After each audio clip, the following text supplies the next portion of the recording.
Terry in Youngsville, Pennsylvania. Hey, Terry, welcome to Anything Goes Friday. Yeah, hi, Tom.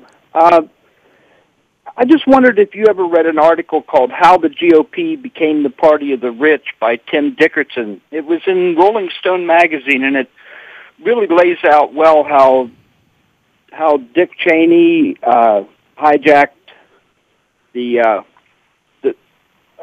Bush's presidency in order to enable the rich to save on taxes and to help Halliburton survive. I mean, Halliburton was on the verge of bankruptcy when Dick Cheney became vice president, and now after all these no-bid contracts, they're one of the wealthiest corporations probably in America, certainly around the world. No, I saw the article. I read pieces of it. I skimmed it. I didn't read it word for word. I would say, though, that really the Republican Party became the party of the rich in the late 1870s, early 1880s, when they were corrupted by the railroad barons. There was an attempt by progressives to take back the Republican Party, because originally it was a progressive party. You know, when Abe Lincoln signed up in 1860, it was started in 1856 in Jackson, Michigan.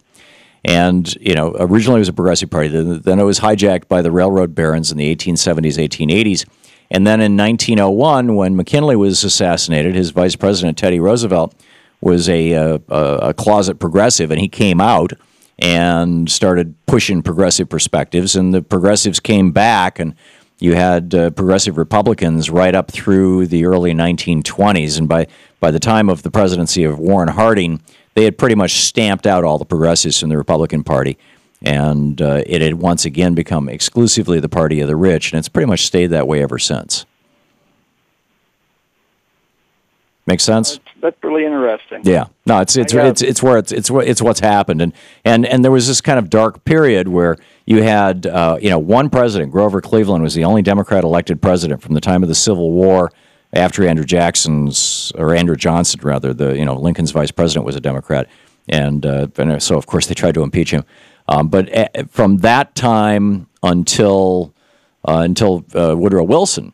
You didn't have another Democratic president other than Grover Cleveland. And Grover Cleveland, in his 1887 State of the Union address, came right out and said it, that because of the corporate form, because of these trusts and combinations, the wealthy now have an iron heel on the neck of average Americans. I encourage you to go read it. I've written about it several times. If you just Google Thom Hartmann and Grover Cleveland, it'll probably pop up. Or Grover Cleveland iron heel, you'll get it. Or just read Grover Cleveland's 1887 State of the Union address. But then, and he was a Democrat, and he was elected twice, and they weren't consecutive terms, interestingly enough. There was a Republican in between.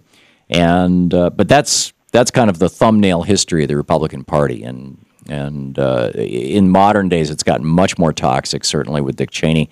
I wouldn't disagree with Tim Dickerson.